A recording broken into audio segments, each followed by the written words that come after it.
We want to take a break from wildfires for a minute to talk about the Olympics. Pin trading is one of the biggest events outside of the actual competition. Who knew? And for one man from Denver, it's actually become a way of life. Our Matt Renew is live in Paris this morning. Matt, you met that man, and you say his collection is actually pretty impressive.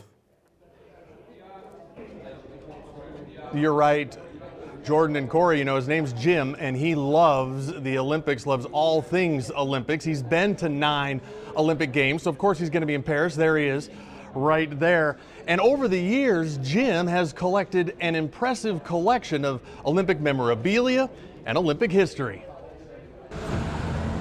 Inside his Denver home. My name's Jim Goddard. I'm an Olympic historian and longtime pin collector. Jim Goddard doesn't have just a few Olympic pins. In my collection, at least 1,500 pins. Jim's, but then I've got another probably 2,000 pins ready for trading. Got a lot of Olympic pins. Pin collecting is sort of a gateway into collecting all kinds of memorabilia from the modern Olympic Games. It's Olympic history spread out over his dining room table that's just... This is a sample to show you the types of pins that are created.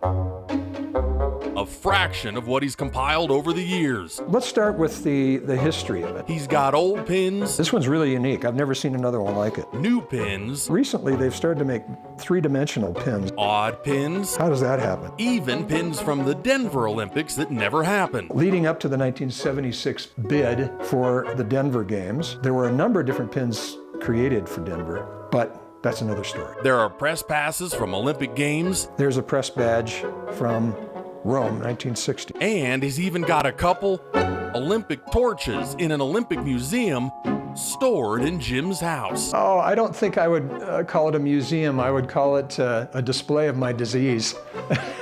All worth thousands of dollars or maybe more. My insurance is a little bit more than that.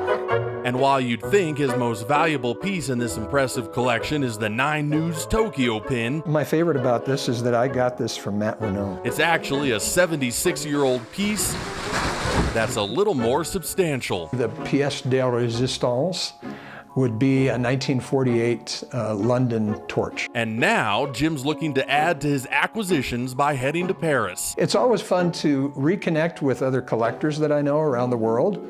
And so in Paris, we'll have lots of meetings and try to find places where we can trade.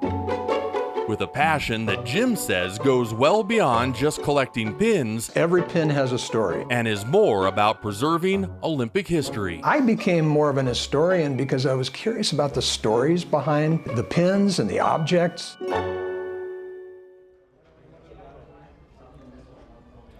And of course, Jim's here in Paris right there. And this is sort of a historic place that Jim's in. You can see he's got the red shirt because he's a staff member. He's volunteering in here. This is the first ever Olympic venue, official Olympic venue for pin trading. They also have collectibles, all sorts of merchandise and stuff in here over the years. It's like a museum. And just look at this guy's collection of pins. And this gives them a place to go in, put some of their pins on for the trade. Jim, of course, he's got the 9 News pin, and then here he is. Jim, how's it going so far with the trading? You know, what's really hot are National Olympic Committee pins. And then look what you've got down here. A really nice pin from Ukraine and a pair of shoes from the Dutch team. How about that? So Jim, nice job. I'm gonna show you guys, you know, what we've got over here. Reporting from Paris, I'm Matt Renew, but Corey and Jordan, I had a couple of pins myself, 9 News pins right there, and I went ahead and started trading them. You can see what I got for it, a Arc de Triomphe. I got a Dove and a wadded up dollar bill. So that's how my trading's going so far. Successful time there in Paris, Matt. Congrats to you. We're all coming out winners of this. I'm coming in like a bandit here. These pins are like gold. 9 News Eiffel Tower pins. Like, I didn't have enough. There was a run on them. I was attacked. They had to bring security. So, you know, they're throwing the money at me. It's pretty crazy. It's insane in here. Well, you know, we're all about the pins here at 9 News, so you better give him that pin so that he can add it to his collection. Matt, thank you so much.